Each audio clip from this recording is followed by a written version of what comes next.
A história do Brasil, tanto no Império como na República, é uma história marcada com uma relação muito estreita com os Estados Unidos da América.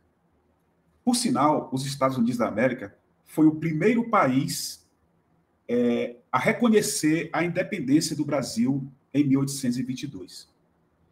Quando começamos a chamada República, tem mais de 130 anos, cada dia mais o Brasil, as suas elites, os seus governantes, sabujos do grande capital, se envolveram muito mais, se aproximaram muito mais dos Estados Unidos do que, por exemplo, Argentina, Chile, Paraguai, Bolívia, Uruguai, Venezuela, Peru e por aí vai.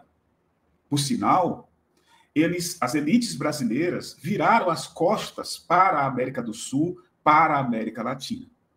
É tanto que o chamado Mercado Comum do Sul, o chamado Mercosul, só foi criado na década de 90 e fortalecido. Foi criado na década de 90 no governo FHC e foi muito fortalecido por causa da posição, da importância estratégica dele para o Brasil, para a América do Sul, durante o governo Lula e Dilma. Então, as nossas relações, historicamente, estão muito ligadas, principalmente no século passado, com os Estados Unidos da América.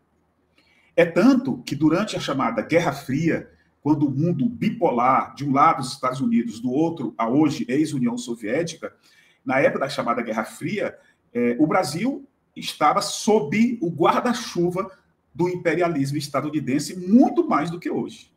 Mas, Gilbert, hoje o governo com Lula, a gente não vive mais nenhum tipo de consequência ruim do imperialismo, de jeito nenhum. O imperialismo está aí, não importa muito, é claro que importa, mas não importa tanto assim se o governo por exemplo, o governo Lula. Muitas medidas o governo Lula tem tomado nos últimos meses que comprovam isso que eu estou falando. A dificuldade de Lula, nesse momento, com a Venezuela, a dificuldade de Lula, nesse momento, com os BRICS, a dificuldade de Lula, nesse momento, com a Rota da Seda, e por aí vai, mostram isso que eu estou te falando. Eu estou dizendo tudo isso para lembrar você, trabalhador e trabalhadora, que as elites brasileiras, as elites mais perversas da história, de toda a história do planeta, estão ligados ou ligadas aos Estados Unidos. Eles aplaudem tudo que vem de lá. Eles adoram tudo que vem de lá. Dito isso, agora aconteceu a eleição do Trump. O Trump não precisa apresentar para você. O Trump é um fascista de extrema-direita que agora, eleito nos Estados Unidos, deixa uma incógnita muito grande no mundo inteiro. Como é que esse cara vai agir em relação ao genocídio na Palestina, em relação à guerra na Ucrânia e os diversos conflitos que, nesse momento, matam e maltratam homens, mulheres, crianças em várias partes do mundo. Não vamos esquecer, Trump é presidente de uma grande potência militar, a maior potência militar da Terra hoje.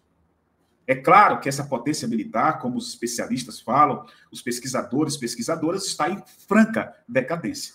É só olhar como está dentro do país a sociedade estadunidense. Além de muito dividida, a desigualdade social nos Estados Unidos, nos últimos 10, 15, 20 anos, é uma das maiores de toda a história daquele país.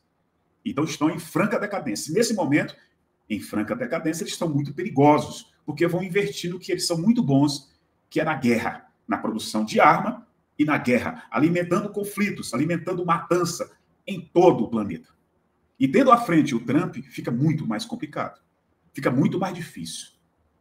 Os bolsonaristas fizeram muita festa e foram para as redes sociais, disseram um monte de bobagens, mas se fosse só a horda dizendo as bobagens, a gente ficaria tranquilo.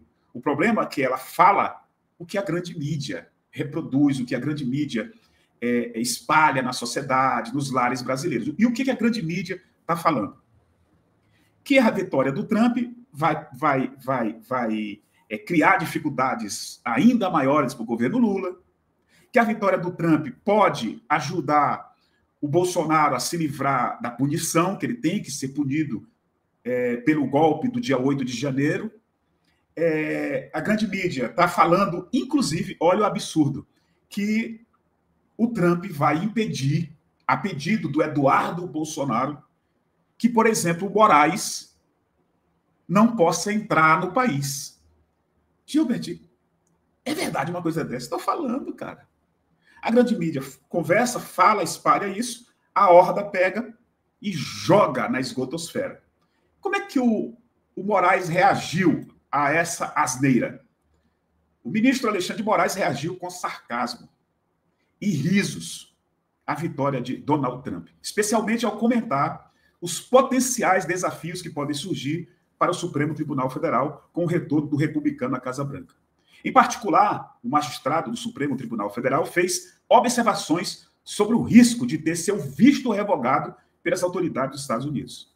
Após a confirmação da vitória de Trump, Alexandre de Moraes iniciou uma conversa com seus colegas no Supremo sobre as reportagens publicadas pela imprensa brasileira, que alertavam sobre a possibilidade de ele ser impedido de viajar para os Estados Unidos.